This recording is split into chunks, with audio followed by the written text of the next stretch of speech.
Welcome back. My name is Ashley, and this is the Black Sheep Christian Podcast, where we try to define the definition of what it means to be a Christian. I'm Sister Ashley, author of the book Revelation, Bobi Gentry, mental health advocate. Bobi she gives advice on how to recognize and heal our minds when our emotions bring down our minds, when our heart bring down our minds, and how we can heal and move forward. Today is a very important conversation that I hope you will be able to learn for yourself or for someone else. Please share this podcast for those who are out there needing help. This may be the podcast for them. Without further ado, this is my conversation with Bobi. Had kids at 30. He was 29 when he had my older sister. And then by the time I came along, he was 33. So he's gone now. Okay. But now they live so long. Just my parents didn't, but now, parents live so long, they're around. So that's the good part of it too. It's just quality of life, Yeah. Oh, that's funny that you say that, because my parents had me when they were 21, and they got married when they were 18, 19, which is like, oh my God, they're still together. It's like, oh my God. Like when I was 18, 19, I didn't even know what color, what was my favorite color, let alone pick a man for the rest of your life. Say that. Oh my gosh. But they're still together. How about that? Be with them in sickness and in health. Like yes. That's not even, we need to change vows. Like that's not even a vow. Like sickness and in health. Yeah, that's easy, but this man's going to flip on me one day. Yes. But they have some secret sauce to still be together after 18, But sometimes that's true. Like those older couples, they stay together and they're, I think the paradigm maybe has shifted where, I don't know, longevity is not something that people value as much anymore, I guess. Yeah. And it's interesting because it's like, I don't know. I mean, I told my mom, and I think it scared her. And I said, if you two ever divorce, I will never get married. And I think that honestly scared her because, their marriage is wonderful, their marriage is wonderful and it takes work. So if they get a divorce, then I don't know what marriage really like how to work, this give and take, I'm too selfish.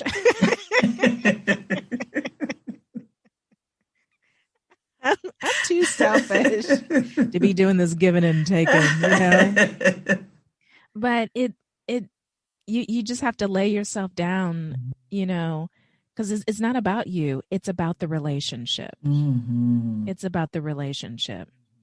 And the marriage ministry for sure. Yeah. People change, but you have to love all sides of them, even the ones that you don't see. Isn't that something that is very profound? And I don't know how to do that. That's why I'm not married yet.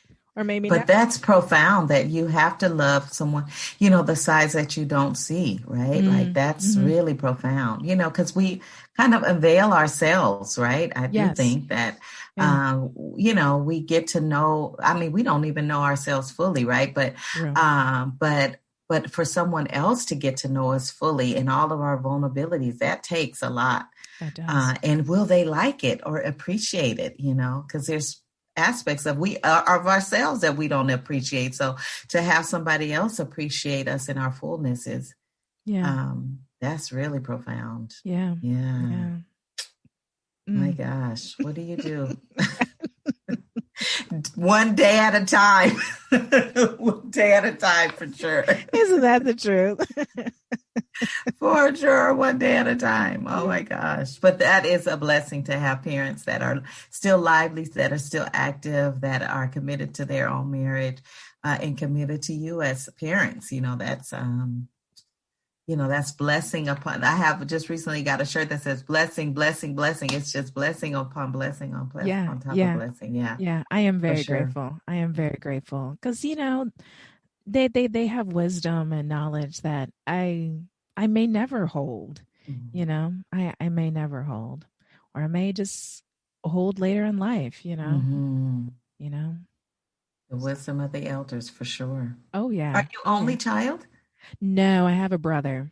Oh, just one Yeah, brother, huh? yeah, yeah. I have a younger brother, and so I'm learning how to love him. I Mhm. was a selfish kid, and my mom, my mom was like, she tries to make it sound better, like a boy and a girl, and they view themselves as an only child when you have children of the opposite sex, and I mean, that may be true, but he's younger than me, 3 years younger than me. And now I'm beginning to appreciate, now that I'm older, we're both adults, as a kid, he was just pesky. He was in my way, he was annoying, taking my stuff. I wonder, does he hold the same view? I don't know, Ashley, if he holds the same view. Oh. So, now that we're both adults, I appreciate him more, Mhm. he calls me, we chit chat. That was something that I would never thought possible. My mom's like, "You're gonna love your brother one day." I'm like, "No, I'm not." I'm like, "This little pesky kid is in my way." I'd be fine without him.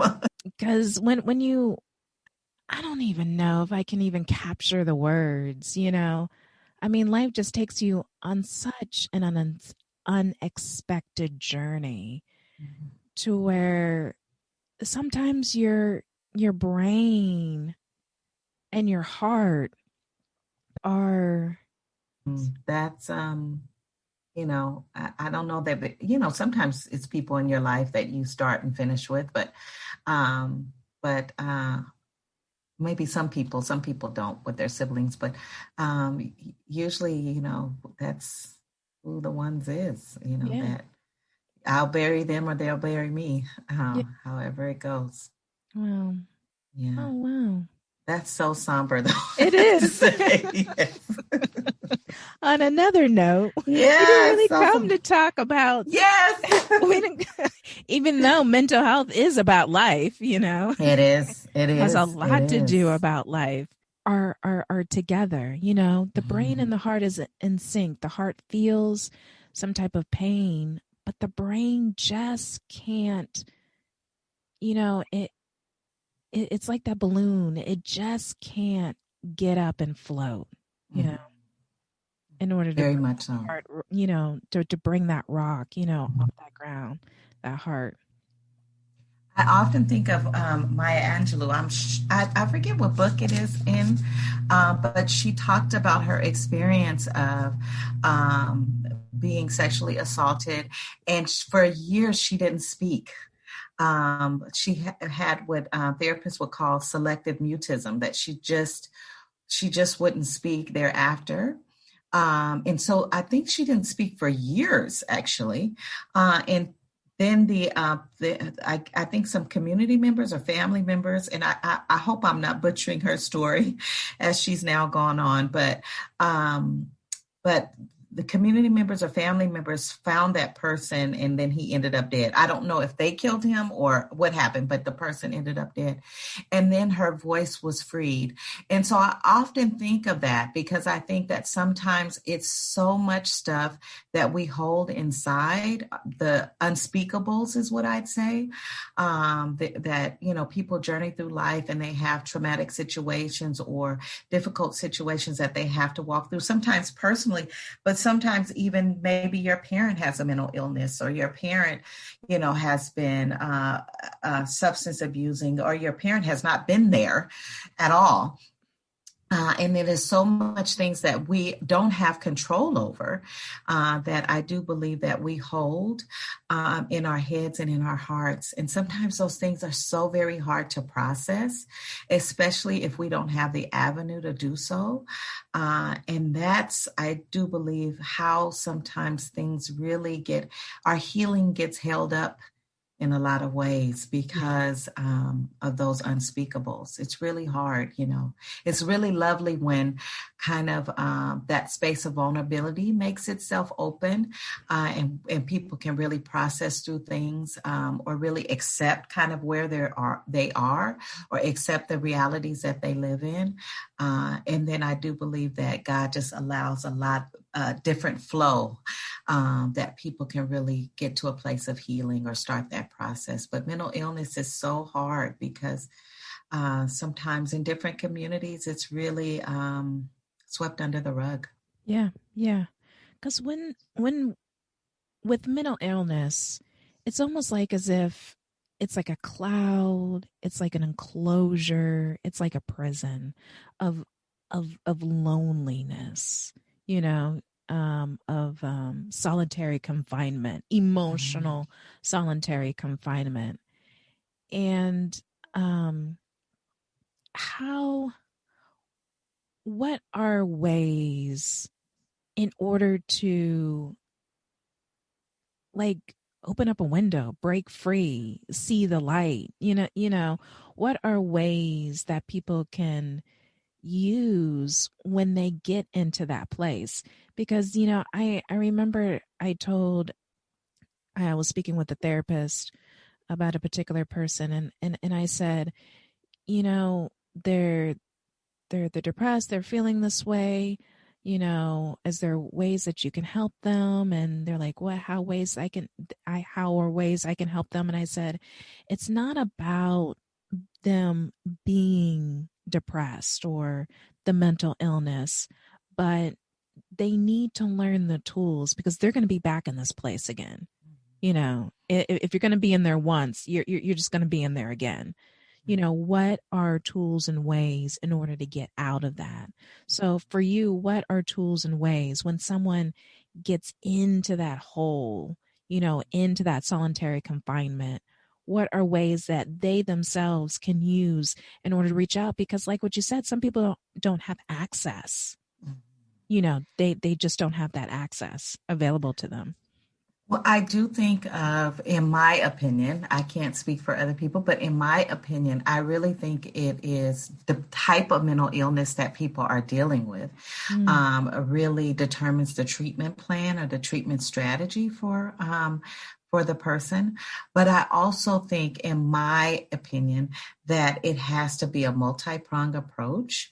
I do think that sometimes people fare better when they have, I'm more of a holistic kind of thinker. And I do think that mind, body, and spirit is an approach that can be helpful for many. Because sometimes if you just do the exercise and you don't do the mind work, then you may get better. But you may get better, but the prognosis may not be as good as it can be if you do the exercise and the mind work. Likewise, sometimes, in my opinion, and being a more holistic practitioner, I do believe that sometimes that spiritual work has to happen also. So not only is it targeting kind of mind, but a good outcome is also to attack that physicality, but also sometimes the spiritual piece is also just as equally important. Like we've seen, and I've come from a Christian philosophy, right, a Christian background, but we've seen the resurgence of yoga practices. We've seen the resurgence of mindfulness, more holistic practices in that way, that has really just burgeoning. They have really grown and grown and grown because people are learning now to quiet the mind, that what they believe about themselves is not necessarily a truth. And that's a dialogue that sometimes comes up in stillness, really acknowledging those things that we're saying to ourselves, that inner critic, or that kind of depressive spirit sometimes that really kind of weighs people down, like you talked about the box, that really weighs people down and keeps people kind of tied up, that hopelessness, that worthlessness, all of those things. So sometimes, those different practices can really help to really slow the mind down and really become present. Because sometimes I do think that we're in a society where we really want to run from things. And not to say that, not to say to not move in things, but sometimes we're so busy running from things that we don't take the time to deal with things, right? So we can be depressed, but we can be very functional, right? In the way, if the depression is not too severe, where we can really have this little small cloud over us, but we're still able to go to work. We're workaholics. We're just really avoiding our emotions, avoiding our physical bodies, avoiding our spiritual life. And it just gets worse over time. So, I do think that there's different approaches that we can take, that people can take, but it definitely depends on what you're dealing with in that moment and what you have the capacity to do. Because someone, that may not have the financial means, I wouldn't tell them to go join the gym, right? So really kind of coming up with an individualized approach for themselves that they can find that's workable. But I do believe very strongly that when we do nothing, nothing will happen. Mm-hmm. And so many times people just don't know where to start. Not that they don't want to do anything. They just don't know what to do. Right. And so, and that's where I think that people can align with other people to kind of get them to support. Like you said, I was talking to a therapist about a friend, about someone else. And so really trying to create a space for community, that we can be the community to help other people. I'm a strong advocate of really creating community and trying to help other people, not just with mental health, but in life in general. Because sometimes, it's not labeled, right? Like, what we're going through is not labeled. Maybe you have a divorce and that's not labeled as a mental illness, but you're still suffering, right? Pain doesn't necessarily have to have a label. And so if we can align ourselves to identify where people are hurting and where we can help them or get resources in place that can, I think sometimes that's an important part of all of our journey. It's interesting that you say community, because it's funny how we are all connected technology-wise, but for some reason that emotional investment didn't come along with it. That emotional investment didn't come along with it, because community is a huge thing. I mean, we were just talking about, our parents, our siblings, that's a community that stays together. And you're right. Like, for example, divorce, that isn't a mental illness, but being part of a community prevents, because as you said, the mind, the body, the spirit, you have a community of people to help you, mind, body, and spirit through that divorce. So very important. I think that, it's hard. I don't come from that tech generation. So, and I just dived into tech. Actually, I was tech avoidant for many years. So I just even shudder to speak on it, but I do know that the suicide rates has risen. I do know that anxiety has risen. I do know that substance abuse has risen. And so I don't know that technology is necessarily helping those things. And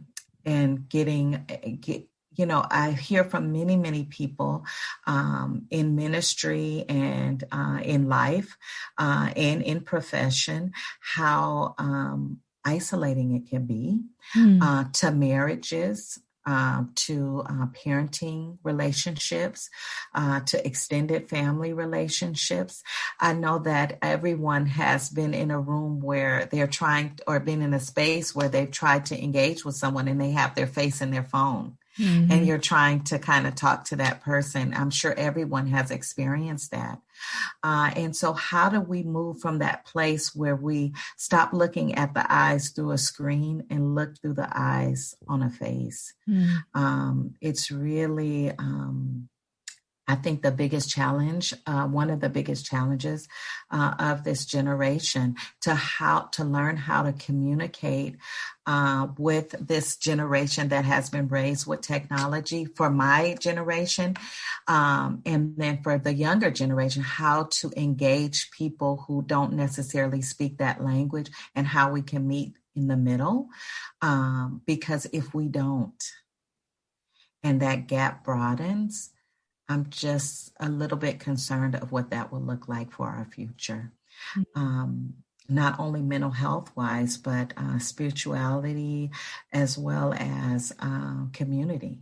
Not only, is technology a gap, but, the economy is a gap. People are moving away from their parents, moving away from people they know and family members that they know, just to kind of get a piece of the pie, to use a Jefferson's colloquialism.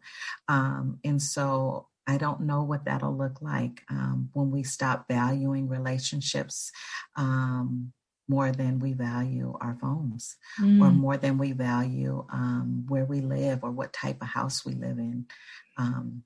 It's quite a difference. And I do think that in order to, no matter what part of the spectrum,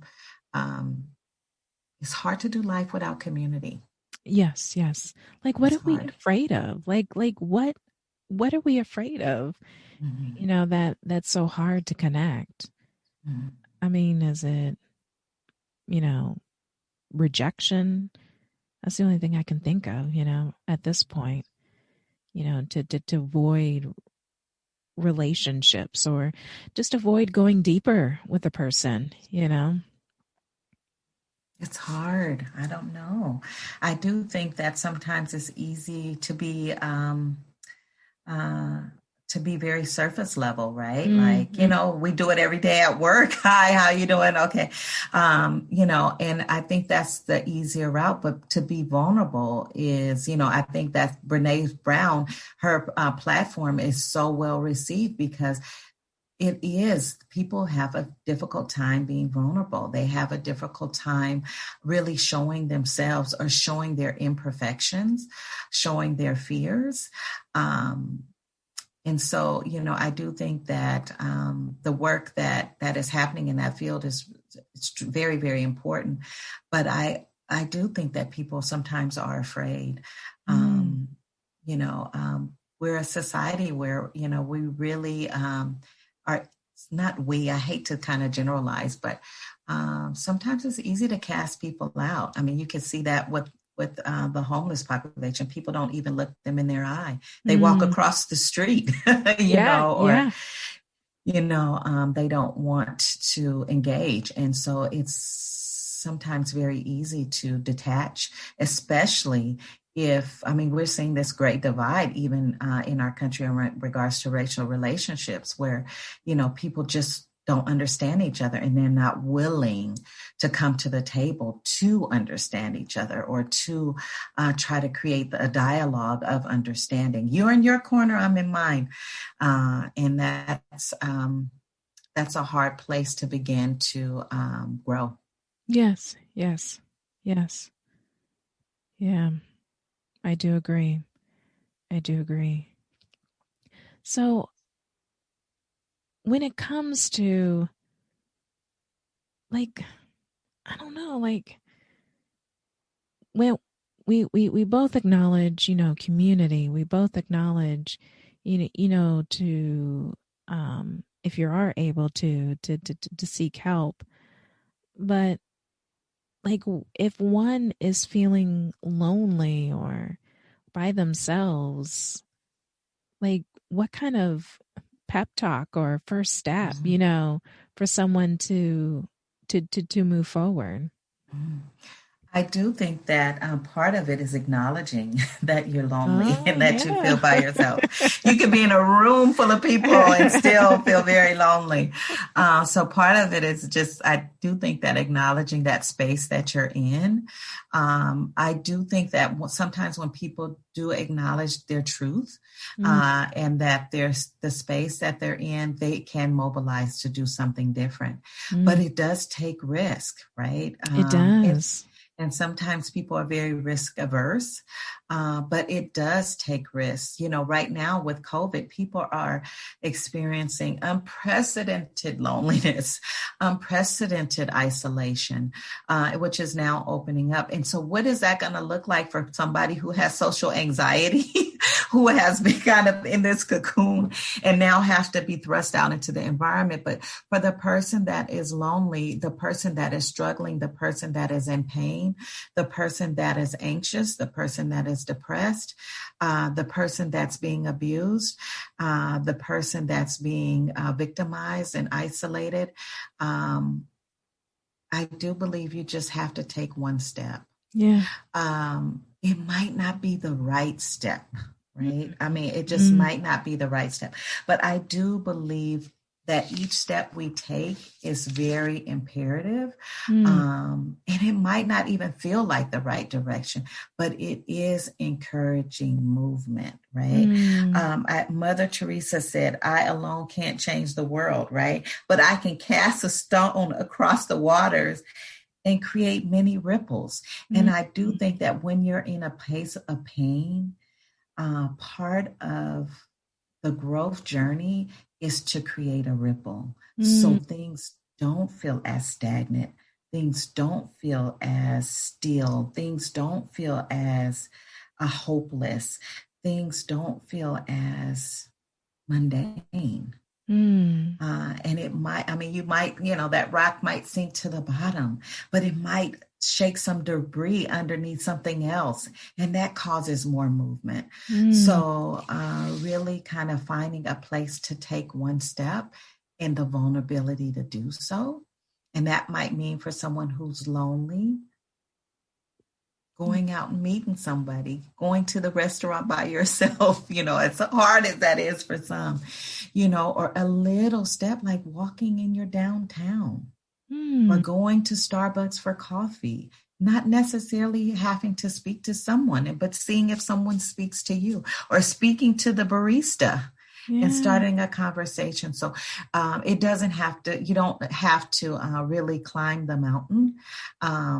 But really take a step toward the mountain, right? And Mm, for spirituality, which is the framework that I come from, there's always someone to talk to. So when you're lonely, when you're in pain, when you're depressed, God is always there waiting to hear from you. mm, He's just waiting to hear from you. He's waiting for you to take a step toward him. And if he takes a step toward you, everything will change. I'm mm, a firm believer of that. It may not look exactly how you want it to, but if he takes a step toward you, nothing will ever be the same in your life again. mm. Well said. Well said.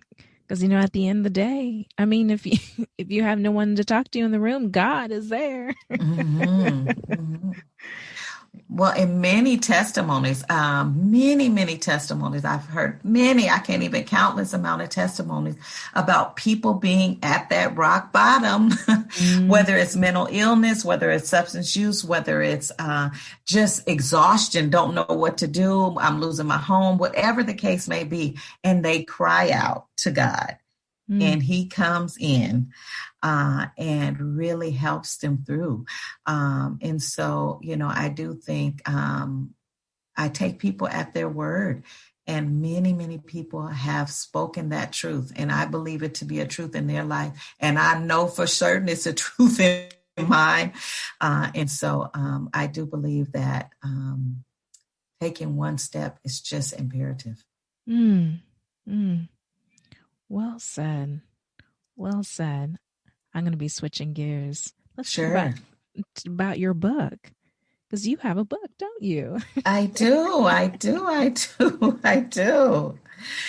I wrote a book. I started many, many years ago out of boredom. Wow. Talk about one step and being Right. lonely. I was bored in a class in college, and the instructor was driving me nuts. Monotone, no energy in the class, and many people doodle, but I just doodled in a different way. And so I began writing the book, and it just took a life of its own. The more I read, the more I wrote, the more air and the more energy came into the novel. And that's how I started the process. And as I began to develop these characters and fall in love with them and fall in love with their experiences, I knew God was doing something. And so I'm very grateful that I was able to complete the project and get it published. Wow. That is such a wonderful story. Revelation is the name of the book. That's correct. That's such a story. Thanks for that. To say that you wrote a book during boredom, what a revelation. Yes, exactly. In one step, right? One step, right?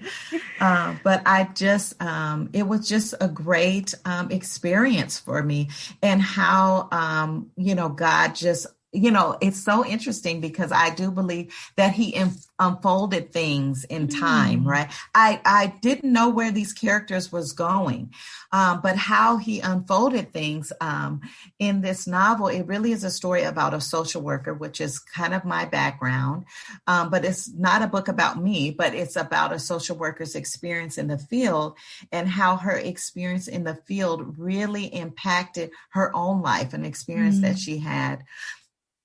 She found her father's picture in an overdose client's apartment, and how God really webbed that storyline together.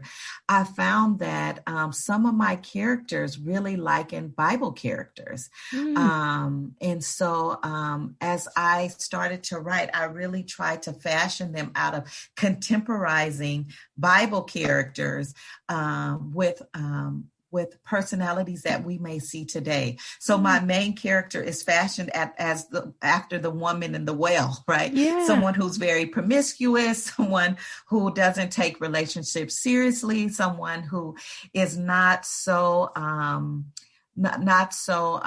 strategic around how she engages in romantic relationships, but how that impacts her in the long term, and what her unspoken desires were. Like we find in the Word of God that many of the Bible personalities and many of the characters, they have their spoken desires and unspoken desires, and then they have their purpose. Yes. And their purpose, they don't necessarily know at the beginning, but God reveals it in the end. Yes, he does. Why does he likes doing that quite a bit? I'm sure he has a sense of humor. Quite a bit. It's like, God, we can save each other a lot of time. Just give me the revelation right now. Exactly. Thus the title of the book, right? We're all in a stage of revelation. We're being revealed to ourselves, right? And if we are in the faith, right? God is revealing ourselves to us and our purpose to us in life, right? And so we're constantly in a space where things are getting revealed to us. It's just whether we take them in or not. So I do think he must have a sense of humor. If he would just tell us in advance, we'd probably stop a lot of missteps. But I do believe that's part of the process. Right. I mean, he can just do I can just imagine two screens. This is someone who you could be. And you'd be like, wow, I like that person. I'm going to work towards that. Yes, exactly. I'm just going to keep going down this road, right? I like that. Yeah, he doesn't need to show all of it. He can just show, like a trailer, Yes. just a nice little trailer of the finished product. Definitely, definitely. But I do think the gracious part of God is that he wants us, because if we just all carried our road right down to that end where we saw him place us, we wouldn't have a lot of intersectionality where we can cross with each other and encourage each other and testify to each other. I do strongly believe in order to be flawless, we must know what flaws are. True, And very so we true. are very flawed people. And I do think in the end, we all shall be flawless if we accept the faith. But I do think that our flaws definitely create character. I do believe our flaws create empathy. Our flaws create love. Our flaws create understanding and encouragement for others. If I was an alcoholic and I met someone who was also an alcoholic who had 20 years of sobriety. What does that mean to me versus someone that has never had a drink in their life, and don't know my pain and don't know my journey. And I'm not saying we all have to know each other's journey, but sometimes it's helpful to know that someone is there that has walked through what you walked and they were able to withstand that fire. Yeah. Yeah, very well said. Because it's a type of language, it's an emotional language.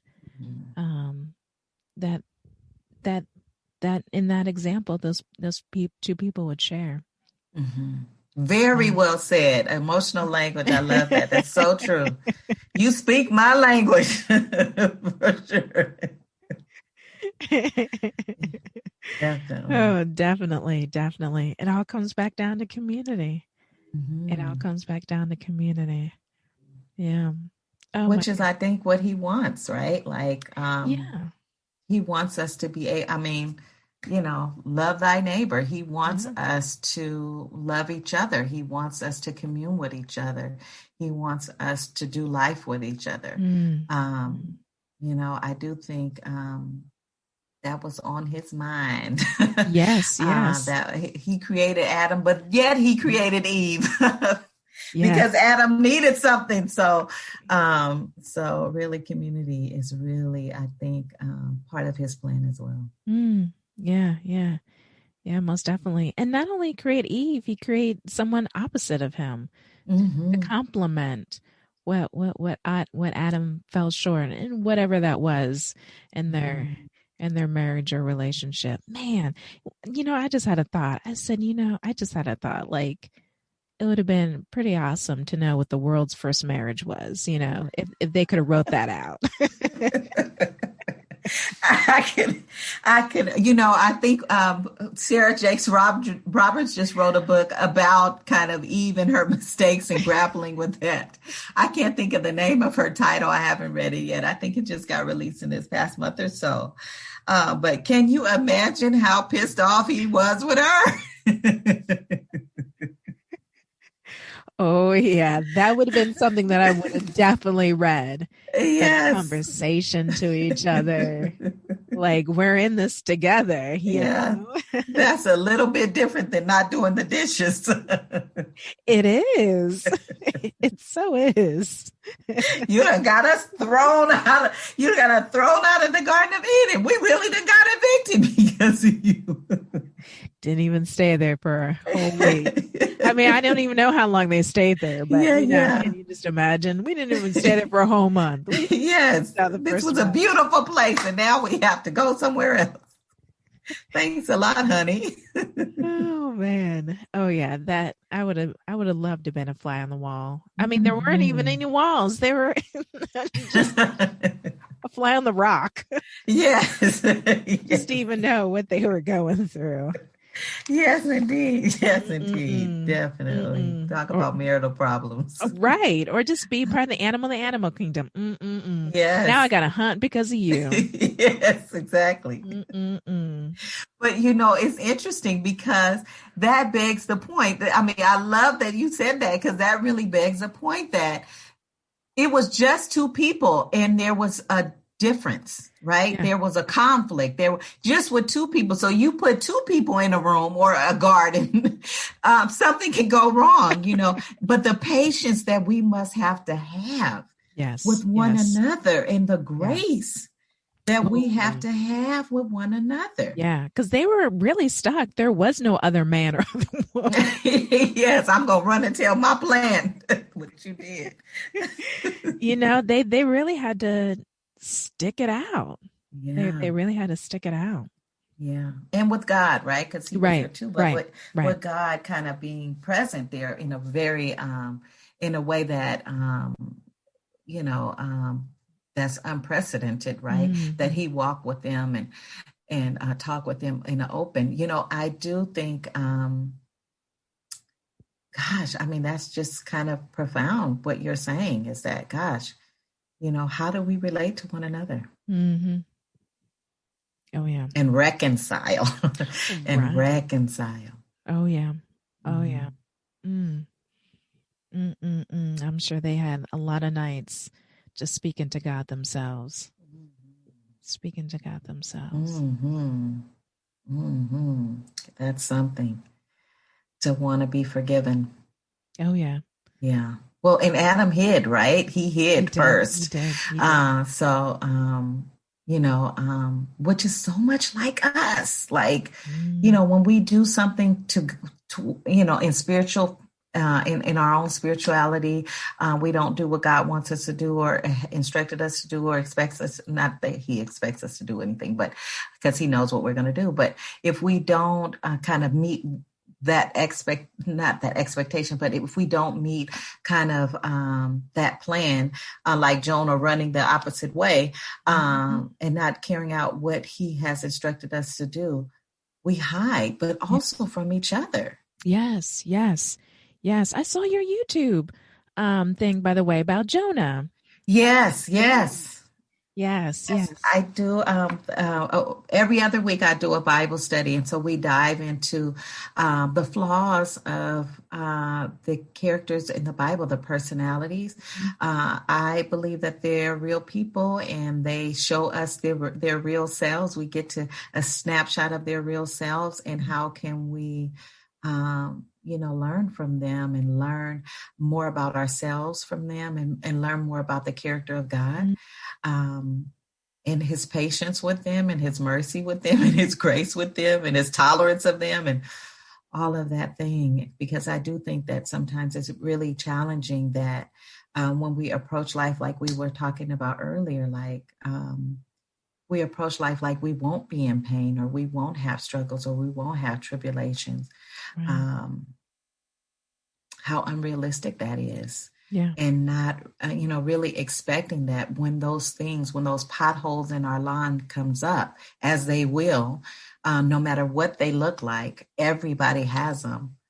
How do we navigate that terrain? Right. Right. And the Bible is a great place to learn to do that, I think. Right. Most definitely. I mean, with Jonah, he went in a whale. Mm-hmm. Can I even say that right? Whale. Like, when you think about it, it's like, oh my goodness. Like, I bet he thought that was a genius plan. Makes me want to think which, was it a humpback or, was it a killer whale? To be able to, and what was he thinking? Like, was he thinking like this thing is just going to take him to the bottom? All the way deep in the bottom, like you can't dig yourself a hole. So the easiest and fastest way will be sitting in a mouth full of saliva, maybe get a fish or two, some crustaceans in there, and just have this whale just take you, through, place to place throughout the ocean. You're constantly moving, and like nothing wrong with a little crab in my book.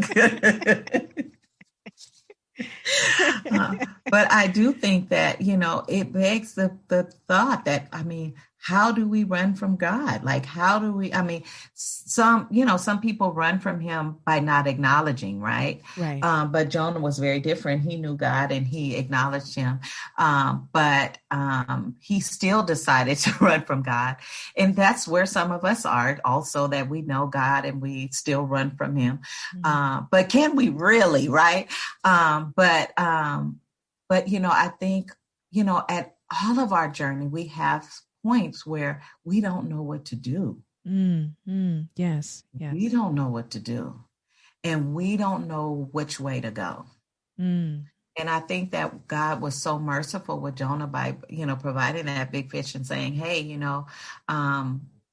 even when you didn't know what to do and you're not doing what I want you to do, I'm going to come get you anyways. It's like he's going to go after that one sheep anyways.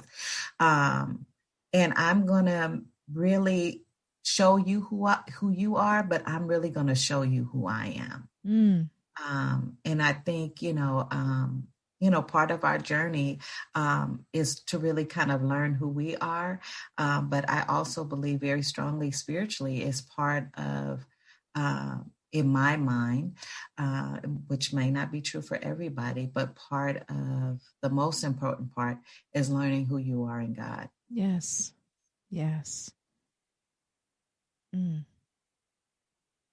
Well said. Because at the end of the day, I mean, circling it back to mental health, I mean, if God has got to get Jonah out of the whale's mouth, I mean, he can get you out of anything. Exactly. I mean, that's what he specializes in doing, right? But it's just not how we think, right? It's not how we want it to look sometimes. Like sometimes we want it, okay, don't put me in this big fish, God, like put me up on a cruise ship, like sometimes we want it our way, and part of, I do think that each person's journey in faith is really coming to a place where, or moving, because we're all moving faith to faith, right? But really kind of leaning on God when we are in those moments when it does look dark, like we're in the belly of the fish and it's stinky and it's musty and we don't want crab, we want steak, like how do we come to terms with that? And then how do we come to terms with our own role in it? Right? Because mental health, sometimes it is, a very truth about mental health is sometimes you have nothing to do with it. You have this family history of depression, you have, whatever the case may be, family history of anxiety, or you're taking medication and then you get depressed, or you have kind of something going on and then you get depressed or get anxious. Sometimes you have nothing to do with it. We don't drive ourselves into these garages. Sometimes we just kind of end up in them. And so, when we do, how can we begin to kind of navigate that? But sometimes we do drive ourselves into these garages too, right? Like we do harm to our own selves, right? Yes. And how do we, because, part of even with working in addiction and working with addiction, just that guilt that many people grapple with when they on the other side, or even in those moments, like, the guilt and shame that it comes with. And how do we begin to kind of even forgive ourselves for the garages that we drive in? Because it's really, but that's part of life, right? Like that's part of life. We'll all kind of have struggles, but how do we navigate those struggles in a way that on the other side of it, it will be meaningful. That's something we would see time and time again in scripture, like David is a great example, like, an adulterer and, a murderer and all of these not wonderful, but all of these things that he did and struggled with. But on the other side of it, he was a praiser. On the other side,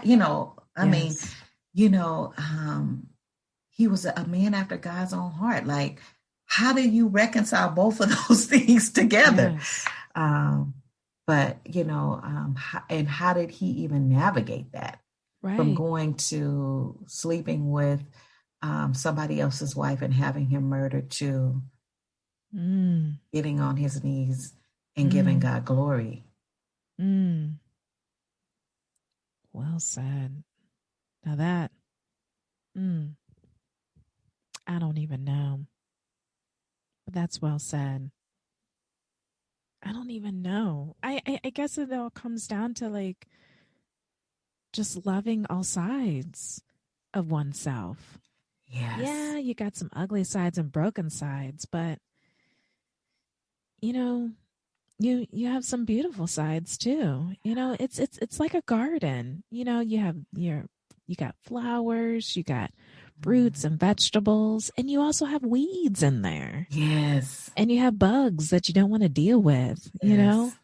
But at the end of the day, it's beautiful. It's like, I remember as a kid, The Secret Garden, and it was like this beautiful, majestic, scenery. But that garden, whether, secret or not, or just a garden in general, that's hard work, being out there in the sun, the rain doesn't fall in the right way, or the wind was too strong and it took something away, or the rabbits, eating something that you don't want them to eat. Yes. And leaving pebbles behind, pellets behind. But at the end of the day, it's beautiful, even though there's weeds and whatnot. And I think perhaps that's how we should be looking at ourselves as gardens. Mhm. As That is gardens. beautiful. So true though, right? Mm, Like, mm, um, we're flawed people and we're still a beautiful people. yes. Yes. Yeah. Our Which is garden is unique and different, but it's yeah. also beautiful. Yeah, yeah. Because when I look at other people, it's like, oh my gosh, their garden is so beautiful. Their front yard, it's so beautiful. I don't have much of a yard, where we live, we don't have much of a yard. But the lady across the street, she works so hard, and it's so beautiful with these beautiful purple flowers. I don't even know what these flowers are. I'm not a gardener, but she has these beautiful, purple flowers that just spill over her, the boundary, and these beautiful manicured bushes, and it's just small and simple, but it's beautiful. Mm.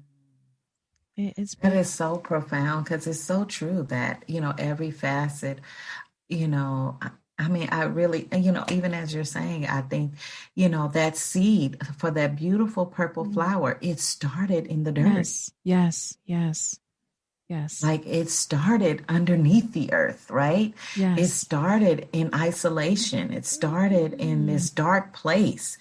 But it was nourished by the things that were around it, right? Yes, The soil that was around it, the watering that comes from that gardener, and then it breaks open into this beautiful thing. yes.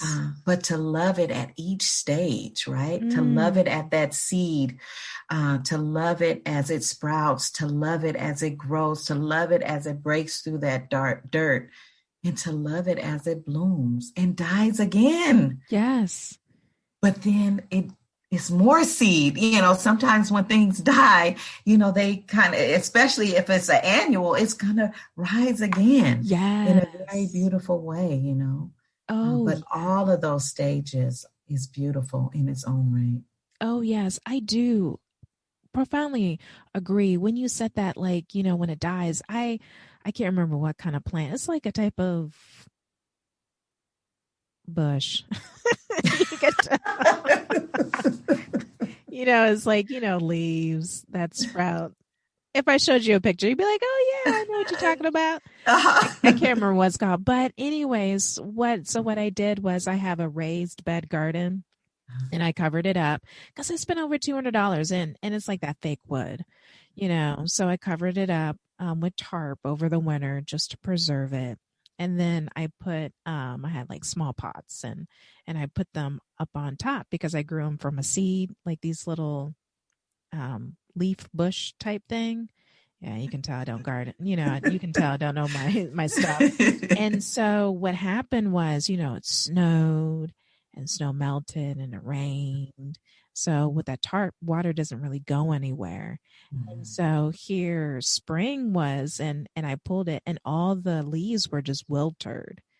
Like it was just unrecognizable. And I was like, oh, these things are dead, because it sat in that water. And I was like, oh my God, these things are dead. And so I just put them to the side and I was like, I'll deal with it later because I was more focused on the mosquitoes, get this water off so the mosquitoes won't come. And they regrew. I was so shocked. They regrew. I didn't even focus on them. I didn't plant them, so I guess what that water was in there, it gradually just soaked it up and they grew and they're just you would have never known I abused them. You would have never known. But that's a great kind of I think analogy for mental health. Yes. Right? When things look dead, when they look hopeless, when you look tossed aside, like nobody's tending to you at all. Yes. Feel the opportunity for growth. Yes, because God sure did. He was like, this is going to come right back up. And I was like, oh my God. I abused these things and here they are. Yes. And how many of us have had that experience? Like when our marriage was dead, oh my God, here it comes again. Our relationship with our kids is like hopeless and dead and kind of, you don't talk to me, I won't talk to you. And then, it brings it back together, or even friendships, right? Yes. Yes. I mean, that's kind of like a great analogy for life. It certainly is. Yeah, it is. It certainly is. Always hope. Always hope. Always hope. Oh, yeah. Even when you don't have a green thumb. But you're not the creator, right? But even when you don't have the green thumb, there's still hope. There is still hope. Yeah. Most definitely. Oh, my goodness. But you didn't uproot them. That's the thing, right? Like you didn't uproot them. No, I didn't. I just put it to the side and I was like, oh, I'm going to deal with this later. That was my thought. Oh, I'm going to deal with this later when it gets warmer, because it was like, oh, it's too cold. And plus I didn't know what I was going to do with, put in there or, because I felt disappointed because my daughter picked them out. That's what she wanted to grow. And so I was like, oh, I'll deal with this later. We'll pick something else out. But I won't tell her. Right.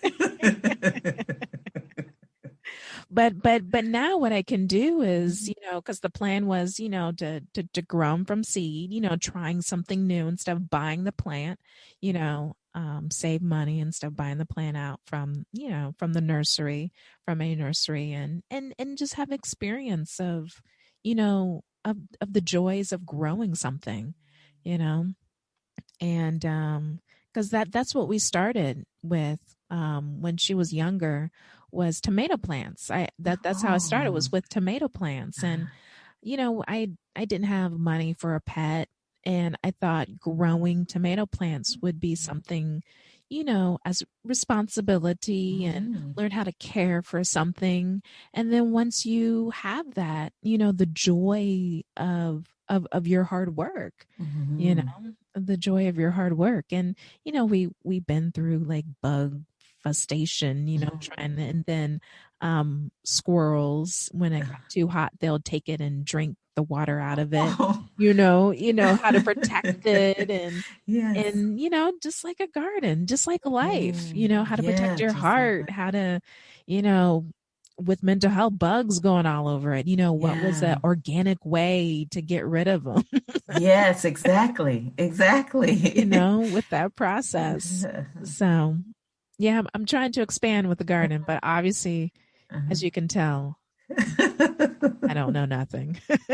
But that's awesome that, even though this was an area that you didn't feel expertise in, you took a step in that direction.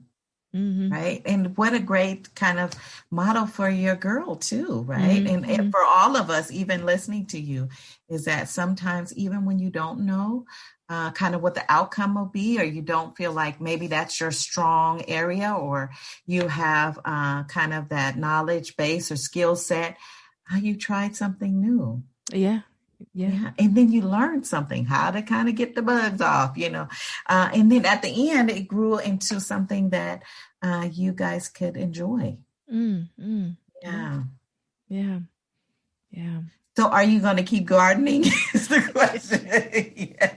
Yeah, I am. Yeah. I am going to keep. So what I have right now is I tried something new last year, and it grew even bigger. And that was a learning experience, is raspberries.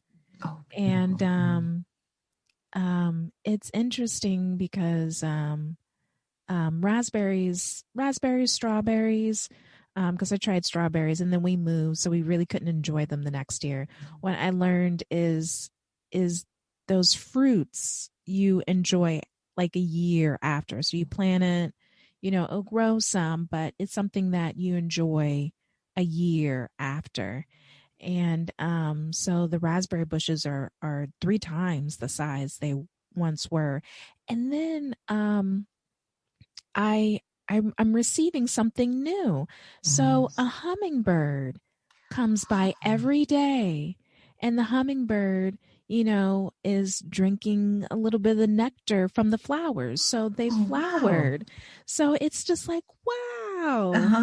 Yeah, that little guy comes by every day and drinks and goes beautiful. away. Yeah. That's beautiful. Yes. Yeah, never knew. Never would have known. Yep. But you've created this little community that he can kind of visit. Yeah. I did. Visit. Yeah. So that's beautiful. It is. So last year, because I noticed one would come by, but things weren't really around. So I think he's coming by again because of what I had last year. And because he came by and he would buzz and go away, and I'm like, oh, I need to build something. So I bought seeds that are for pollinators, because I guess hummingbirds are considered pollinators. And for him to come by, and I haven't, they haven't grown yet, so they're taking advantage of the flowers of the raspberries, which is perfectly fine.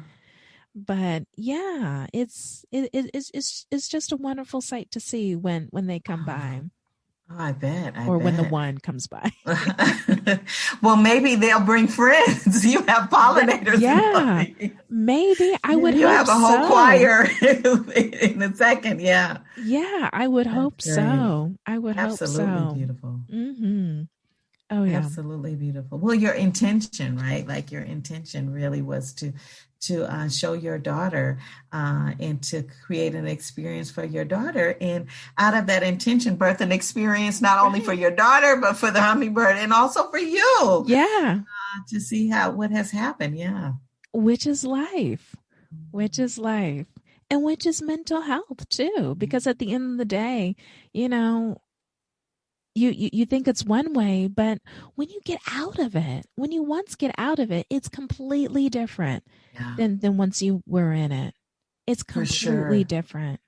Absolutely, for sure. It's not uncommon that in my experience, and even in my own personal experience, I look back when my dad died, I was very, very depressed. And extremely bereaved at losing my dad. And I just kind of, I look back on those moments and I said, gosh, was that even me? Like, it's hard to even resonate with that person, right? Because it was just so heavy and so very heavy. And so it's hard to even kind of recognize myself in those moments. But that's what mental illness does, right? It does. It's an illness, right? Like when you're, you have a scar on your leg, you fell down or something happened, it's hard to even recognize your leg. Like, it's okay, when is my leg going to get back to its normal self? Or when is it going to look like I know it to look? And, I do think with mental illness, especially if it's not chronic, when it's really episodic sometimes or situational, it really is hard to recognize yourself, and it's hard to recognize a way out, but to know that on the other side, you're waiting. Your true self is waiting, right? Your true essence is waiting. Now, chronically, if it's chronic mental illness, it's something a little bit different, right? Where many people live with chronic mental illness every day. And that's a little bit different because, it's kind of part of who you are, right? Like, sometimes, it's just kind of part of your journey. Like some people have asthma, some people have hypertension, it's just kind of part of your journey. But it still can be very, very manageable, and it's still, the quality of life can still be very, very good. Well said. Yes. The quality of life could be we see mental illness all over the Bible. Elijah was depressed to the point of suicidal. Noah, he got drunk, he would overdrank. We see all of this thing. Moses, low self-esteem and fear and all of the anxiety. Sometimes that's just part of our experience, but we're not our experience, right? We're made up of experiences. One experience doesn't make us who we are. Just like if I had asthma wouldn't make me who I am. It's a part of me, but it doesn't define me. Oh, well said. Well said. Yeah. Thank you. And a gardener you are, and the more experiences you have, right? But we're all growing and learning. We're all growing and learning more and more about ourselves with each day we kind of trudge on this side of heaven. It's so much more for us. But we just don't know it because we don't have that trailer. We don't have the trailer. Oh, yeah. That would be nice. When you're born, even before you're born, you just have that moment with God, be like, oh, hi, God. And God be like, you're about to be born. Let me show you just snippets of what your life is going to be. Yes, indeed. And will we believe it? Right? Will we believe it? No, that's not me, God. You got the wrong trailer. I don't want to help the homeless. That's not me. Or I don't want to, I don't want to build this, this mission, or I don't want to pastor, or I don't want to, whatever the case is. Right. Well, Jesus was the same way. He said, take this cup from me. He very knew well what his purpose. And how hard it was in those moments. He was resolute, but he still had hard moments. He did. If Jesus can have hard moments, yes, we can have hard moments. Yes. But will we also be just as resolute to stay in the journey, Yeah. And if he didn't have those hard moments, we wouldn't be speaking about him the way we do today. It could have very well been somebody else. Well, those disciples, I do believe they wanted him, this is my view, like they wanted this kingdom, right? They wanted him to come in on his throne and, just be, king of everything. But his kingdom looks so different than they could have ever imagined. Yes. His kingdom was with us, right? His kingdom was, I'm going to be with my people. I'm going to be with the sinners. I'm going to be with the prostitutes. I'm going to be with these people who need me. That's my kingdom, right? Is to be with the people who need me. To be with those people who are oppressed. Right. That need a savior. Right. But then again, the definition of a kingdom is completely different to God than to us. You know, I'm sure a kingdom to the disciples was someone in a big fancy house, servants everywhere. And he's up there making decisions. You know, we need to tax the people, or we need to build this. You know, that was their image of a kingdom. And they wanted to rule with him. Like, okay, can I be on, can I be at this position on your right, left side? Can I be in this position when your kingdom comes? You know, because they wanted position. Right. And you know what? If I was a disciple, I wouldn't blame them. I would be like, oh yeah, I'm gonna be the Secretary of Health. Yes, I'm gonna do this, and you know, or education, and be that, and make changes, and look at me, you know. But definitely at the end of the day, you know, that's once again God's like, oh no, that's not what I got in mind. Let's take it down a bit.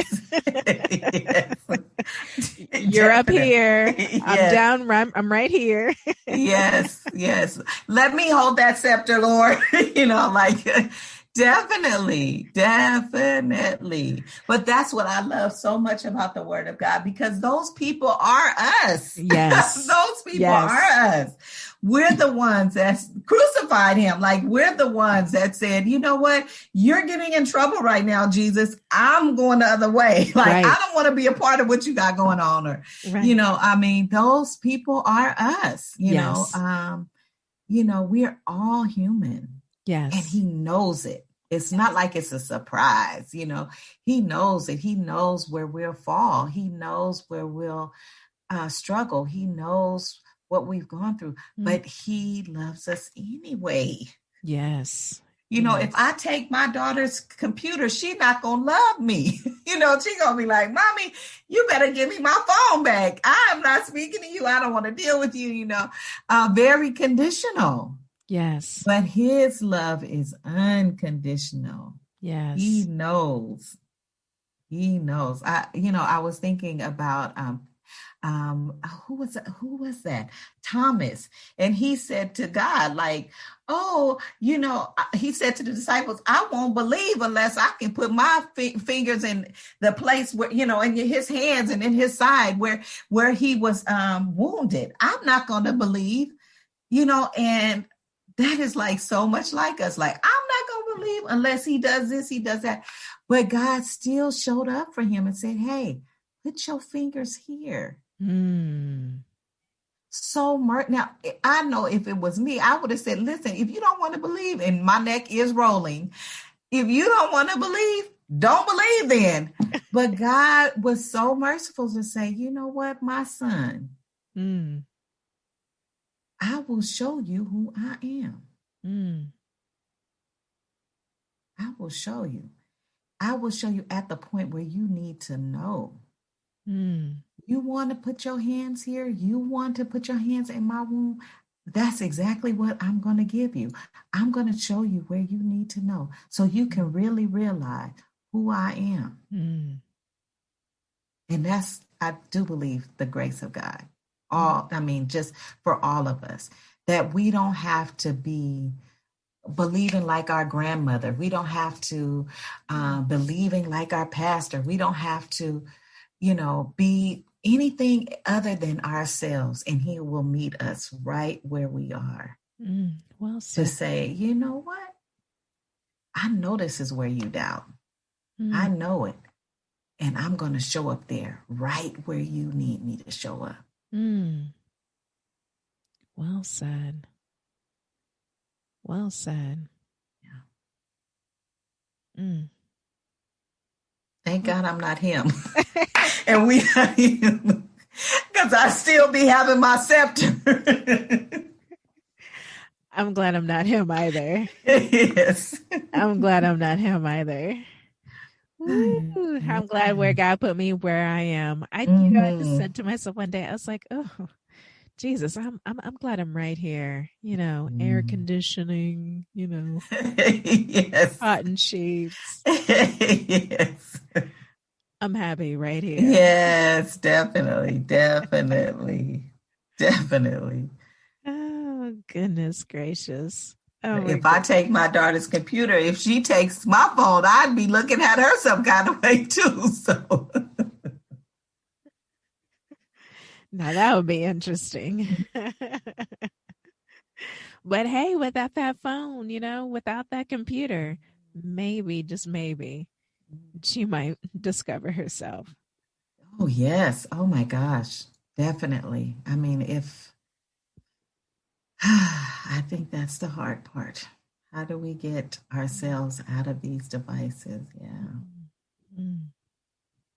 Yeah. And into each other. Yes. Yes, because that's where the growth, that's where the enrichment is. Mm-hmm. Once you take that, once you take that step, once you take that step. Yeah. Mm. One step. Yeah, Yeah. one step. Mm-hmm. Well, I appreciate your time. I don't know what you had 7:30 my time, but I Oh don't know. gosh. I don't even know what your schedule is. I don't want to take all your time. Well, I want to say it has been lovely, lovely, lovely chatting with you. Thank you so much for having me. I just enjoyed the rich dialogue.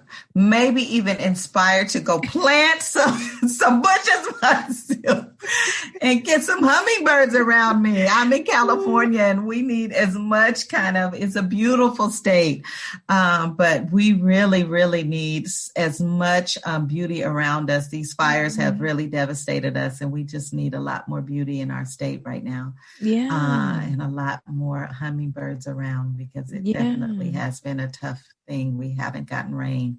So, That's right. That's right. I definitely pray for your sake because you guys haven't gotten much rain last year. Last year was horrible. it was horrible. I think maybe a week's worth of rain all year. Really? That's all I can remember. I'm not a meteorologist, but I don't remember it raining too much. And our winds are picking up, and the summer is upon us. And many people lost their lives and lost their homes. Yeah. Communities devastated. And that's, I think, all over the world. We've all had our issues. So I don't want to make it California as, poor California, but we're just hoping that this fire season will not duplicate at all our previous fire seasons, because it really felt like our whole state was on fire. It was just horrific. Because you guys went through a lot, not only fire, but I know parts of California had to experience blackouts because it was too hot, Yes. because they're afraid of a fire being created by the Yes. electricity. So it's just like, it just seems like one thing on top of another. Even they're talking about homelessness, that seems to Yeah. be an issue that's happening. And so I'll really pray for the state of California, because it seems like growing pains. Yeah, thank you so much. It really has been a very difficult time. I mean, really, and I'm not even kidding. During the fires last year, I mean, our whole sky was orange for days. Because it was just so many fires. So, I mean, just an orange hue. We couldn't even see the sky, just this orange hue. Really, I mean, it was really surreal to be in that space. Like, what? Like, is this the apocalypse? Like, what is happening here? But it has been tremendously difficult for many, many communities. And then our homeless population is growing because the economy is so very bad here. But I just think we as a population total as in the world has just been suffering, not suffering. I hate to even use that word, but it's just been a really challenging time for all of us. So we will take those prayers and take that garden of yours, because we need it. God bless you so much. And it was lovely chatting with you. God bless you too. God bless you too. I will send you. If you would like to hear what Bobi Gentry Goodwin has, I suggest you pick up her book, Revelation. It is available at Barnes & Noble, Amazon, and Target. Please share, like this podcast.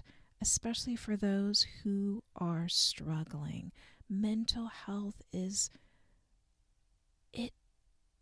it's something that we should not take our time. This is something that we should not play. So if you know someone in need, please help them seek help. If you are in need, please seek help. As always, please read your Bible. And until next time, later.